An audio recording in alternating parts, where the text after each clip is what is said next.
ఇందాకే ఒక తెలంగాణ ఒక ఏసీపీ గారు ప్రెస్ మీట్ పెట్టారు. చాలా గొప్పగా మాట్లాడారు. నిజంగా ప్రతి ఒక్కరు ఆ ప్రెస్ మీట్ చూడండి, యూట్యూబ్లో ఉంటుంది. చాలా గొప్పగా ఈ సొసైటీ గురించి, మనుషుల విధానం గురించి. Yes, great. సొసైటీ మారాలంటే నిజంగా ఇలాంటి ఒక గొప్ప పొజిషన్ ఉన్నవారు వారానికి ఇద్దరైనా ఇలాంటి ప్రెస్ మీట్లు పెట్టి ఈ సొసైటీ గురించి, చట్టాల గురించి ఏ విధంగా ఉండాలి అని ప్రెస్ మీట్లు పెడితే కాస్తైనా మార్పు వస్తుంది. నిజంగా గ్రేట్. ఇంత స్పష్టంగా చెప్పిండు.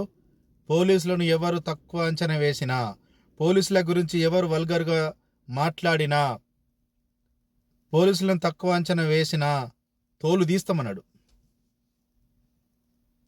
చూసారా పోలీసుల కోపం వస్తే ఏ విధంగా ఘాటుగా మాటలు వస్తాయో. ఎస్, దయచేసి నేను మళ్ళీ చెప్తున్నా, నేను ఈ ఐఆర్ ఆఫీసర్స్ ప్రెస్ మీట్లు పెట్టండి. నిజంగా ఈ సొసైటీ గురించి, సొసైటీని మార్చాలంటే మీలాంటి వాళ్ళనే అవుతుంది. ఒక హీరో గురించి, ఒక సినిమా హీరో గురించి మనం దేవాలయంలో భావించే అసెంబ్లీలో 1 గంట సేపు ప్రజల సొమ్ము వృధా అయిపోయింది, ప్రజల సమస్యల గురించి మాట్లాడే గంట సమయం వృధా అయిపోయిందని ఎంత గొప్పగా చెప్పిండు. ఇది ప్రతి ఒక్కరు ఆలోచించాలి, ఆ మాట ఎంత పెద్దదో అని. అంటే ఇక్కడ తప్పంతా ప్రజలదే ఉన్నట్టు, ఇక్కడ తప్పంతా సినిమా వాళ్ళదే ఉన్నట్టు అని చెప్పకుండా ప్రతి ఒక్కరిది ఈ విధంగా ఉండాలి, సిస్టమ్ అంటే ఈ విధంగా ఉంటుంది, బాధ్యత అనేది ఈ విధంగా ఉంటుందని గొప్పగా చెప్పిండు. అదేవిధంగా ఈ సోషల్ మీడియా మీద కూడా ఈ తప్పుడు పోస్టులు పెట్టేవారి గురించి, ఒక రాజకీయ పార్టీకి వంటగాగే వాళ్ళను, ఒకరి మెప్పు కోసం ఈ సోషల్ మీడియాలో మార్ఫింగ్లు చేసే వారి కోసం నిజంగా మీరు ఇలాంటి ఒక ప్రెస్ మీట్ పెట్టి పోలీసు వ్యవస్థనే ఘాటుగా చెప్పండి. అప్పుడే ఈ సోషల్ మీడియా కూడా కాస్త కంట్రోల్కి వస్తుంది. నిజంగా మరీ వల్గర్ అయిపోతుంది సోషల్ మీడియా, మరీ బరిదెగించినట్టు అయిపోతుంది సోషల్ మీడియా. దయచేసి ఈ గొప్ప పొజిషన్లు ఉన్నవారు ఖచ్చితంగా ఈ ప్రెస్ మీట్ల ద్వారానే ఈ సొసైటీకి మీరు మంచి చెప్పండి. ఎందుకంటే చట్టాల గురించి ఒక లాయరు చట్టాల గురించి ప్రజలకు వివరించాల్సింది పోయి వాళ్ళు కొందరికి వాళ్ళ దగ్గర ఏదో డబ్బులకు ఇదైపోయి ఏదో చెప్పాలని చెప్తున్నారు తప్ప ఇది తప్పు, సొసైటీలో ఈ విధంగా ఉండాలని ఒక పొజిషన్లో ఉన్న లాయర్ కూడా చెప్పచ్చు ప్రెస్ మీట్లు పెట్టి, కానీ చెప్పరు. ఇది ఎందుకు ఇట్లా చెప్తే ఏమవుతుంది? నేను చూసిన అల్లు అర్జున్ అలా లాయర్ అట, ఎలా మాట్లాడుతుండంటే అసలు ఇక మొత్తము ఇక నేను ఇక డబ్బులు తీసుకున్నాము కదా, నేను నా క్లయింట్ కదా అన్న అదే మోజులో మాట్లాడుతున్నారు తప్ప మరి సొసైటీకి ఇది కరెక్టా కాదా, మరి ఎంతో కొంతైనా సొసైటీ కోసమైనా మాట్లాడలే. అలాగే ఏదో అది కేటీఆర్ కేసు విషయంలో కూడా మొత్తం ఏదో ఇట్లా ఆయన గొప్పతనము, లేదంటే అసలు ఆయన క్యాండిడేట్ ఏం పొరపాటు లేదన్నట్టు మొత్తం ఎంత గొంతు చించుకొని మాట్లాడుతుందంటే అసలు అది అంత ఎక్సైట్మెంట్ ఎందుకు అర్థం కాలేదు. నిజంగా సొసైటీలో మార్పు రావాలి, చట్టాల గురించి తెలియాలంటే మీలాంటి వారు గొప్ప గొప్ప చదువులు చదువుకున్నవారు, లాయర్లు అనుకునేవారు, పోలీస్ వ్యవస్థ కానీ ఎవరైనా సరే కాస్త పేద ప్రజల దిక్కు కూడా ఆలోచించి తెలుసుకునే వారి కోసం, మాలాంటి వారి కోసం, ఇంకాస్త తెలుసుకోవాలనుకునే వారి కోసమైనా కాస్త సమాజం పట్ల ఆలోచించి మాట్లాడండి.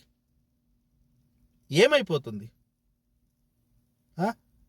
కాస్త ఇప్పుడు ఎంతోమంది మేధావులు ఉన్నారు, వాళ్ళు ఎందుకు మౌనంగా ఉండిపోతారు?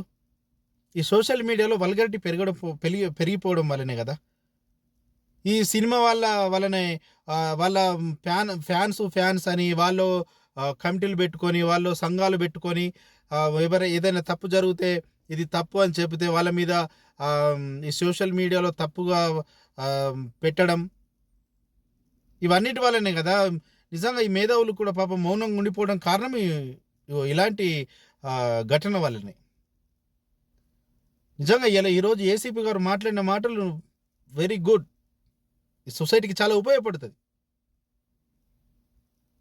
దయచేసి ఈ గొప్ప గొప్ప పొజిషన్లో ఉన్నవారు ఎవరైనా సరే ప్రెస్ మీట్లు పెట్టండి, ఎడ్యుకేట్ చేయండి, ప్రజలకు వివరించండి.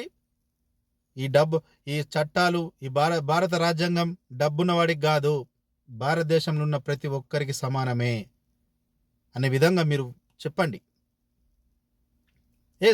ఏసీపీ గారు పెద్ద మాట, ఎంత గొప్ప మాట అంటే ఈ చట్టాల పట్ల అవగాహన లేకుండా ఇష్టం వచ్చినట్టు మాట్లాడే వాడికి ఈ దేశంలో ఉండే హక్కు లేదని కూడా చెప్పిండు.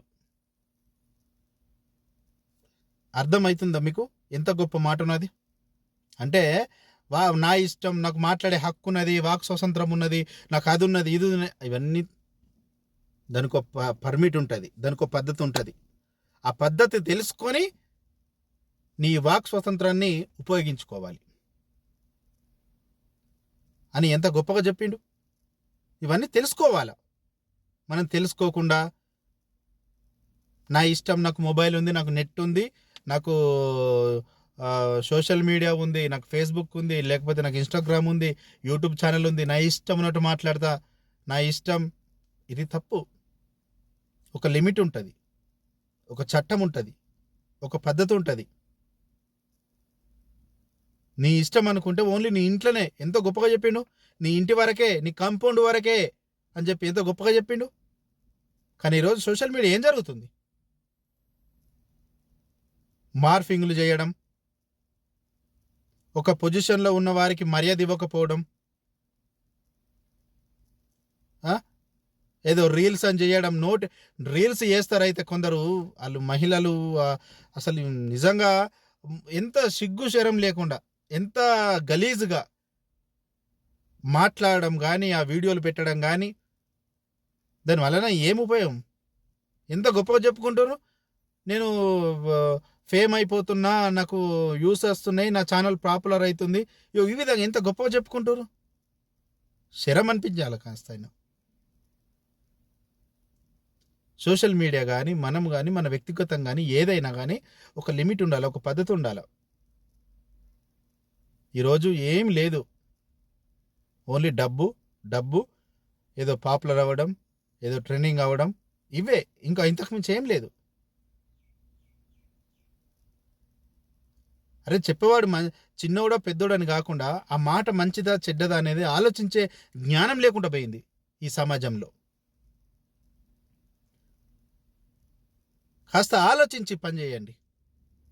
ఒకవేళ నేను ఏదైనా మాట్లాడేది కూడా ఏదైనా పొరపాటు ఉంటే, ఇగో ఇది తప్పు అని చెప్పాలి. నాకు సరిదిద్దుకునే జ్ఞానం ఉంది, నాకు నేర్చుకోవాలన్న జ్ఞానం ఉంది నాకు. నేను ప్రతిరోజు కొత్త విషయం ఏదైనా నేర్చుకోవాలన్న ఆలోచనతో బతుకుతున్నా నేను. అలా సమాజంలో ఉన్న ప్రతి ఒక్కరూ ఆ విధంగా ఆలోచించాలి. ఈ వీడియో చేయడం వల్ల నాకేమైనా వస్తుందా? నాకు తెలిసింది 10 మందికి చెప్తున్నా. ఒకవేళ ఈ 10 మందిలో నేను మాట్లాడేదైనా తప్పు ఉంటే నేను కూడా సరిదిద్దుకుంటా కదా. అటువంటి ఉద్దేశం ఉండాలి మనిషికి, అటువంటి జ్ఞానం ఉండాలి.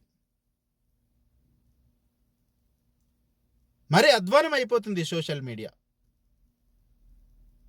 నిజంగా ఈ సొసైటీ మారాలన్నా, ఈ సొసైటీలో ఒక మంచి విధానం రావాలన్నా, మంచి పొజిషన్లో ఉన్నవారు, ఈ పోలీస్ వ్యవస్థ ఉన్నవారు, ఈ లాయర్ వ్యవస్థలో ఉన్నవారు ఖచ్చితంగా ఘాటుగా తప్పుగా ఇగో ఇది తప్పు, ఖచ్చితమైన తప్పు ఇది, ఇగో మనము ఈ భారతదేశంలో ఉండాలంటే ఇగో ఈ చట్టాలకు అనుగుణంగానే నడుచుకోవాలి అని ఖచ్చితంగా చెప్పండి.